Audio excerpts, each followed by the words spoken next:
लेकिन 140 करोड़ हिंदुस्तानी जानते हैं PM Modi surrender India future. Rubika ji, सबसे पहले तो मैं अपने तरफ से आपके लिए 2 लाइन कहना चाहता हूँ कि बड़े दिनों के बाद आपका दीदार हो गया।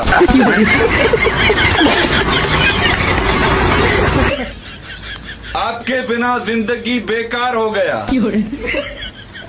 और लोग कहते हैं कि मुझे आपसे प्यार हो गया। मोदी जी ने एक भी एयरपोर्ट नहीं बेचा, आप गारंटी दे सकती हैं? संचालन की जिम्मेदारी देना और एयरपोर्ट बेचना दोनों अलग चीजें हैं। अच्छा, इस देश को मूर्ख मत बनाओ रूबिका जी। अरे मूर्ख आप बना रहे हैं भाटी साहब, आप बेचारी मासूम जनता को बेवकूफ बनाना छोड़ दीजिए। बस के टायर बिक गए, हॉर्न बिक गया, सीट बिक गई, लेकिन बस नहीं बिकी। आप पत्रकारिता करती हैं या क्या करती हैं आप? शेर पढ़ लो, ताली बजा देंगे।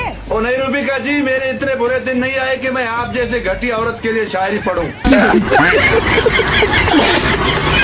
अगर सामने कोई खूबसूरत चेहरा हो तो शायरी अपने आप जुबान से निकल जाती है, मगर आप जैसी औरत को देखकर सिर्फ जुबान से गालियां और थूक निकलते हैं।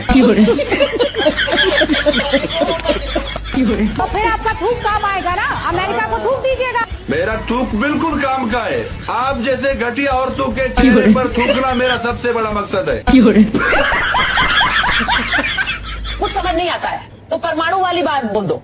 घर में तेल बचा नहीं है, हमें अगर मैं ये कहूँ सुचित्रा जी, आपको जो तेल चाहिए वो मैं दूंगा। सिर्फ आप जगह बता दीजिए। क्या बात कर रहे हो पाकिस्तान में तेल नहीं? अपनी हालत तो देखो पहले।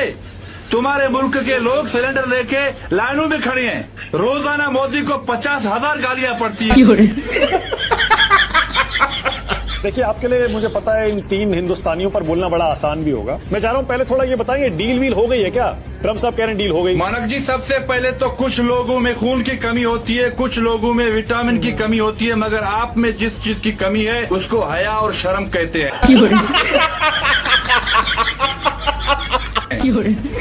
भारत के अलावा अगर अमेरिका किसी और मुल्क के शिप को उड़ाकर उसके फौजियों को मारता तो उस मुल्क की मीडिया बैठकर ट्रम्प को ट्रम्प साहब नहीं कहता, बल्कि ट्रम्प को ट्रम्प कुत्ता या ट्रम्प को ट्रम्प बेगैरत कहता।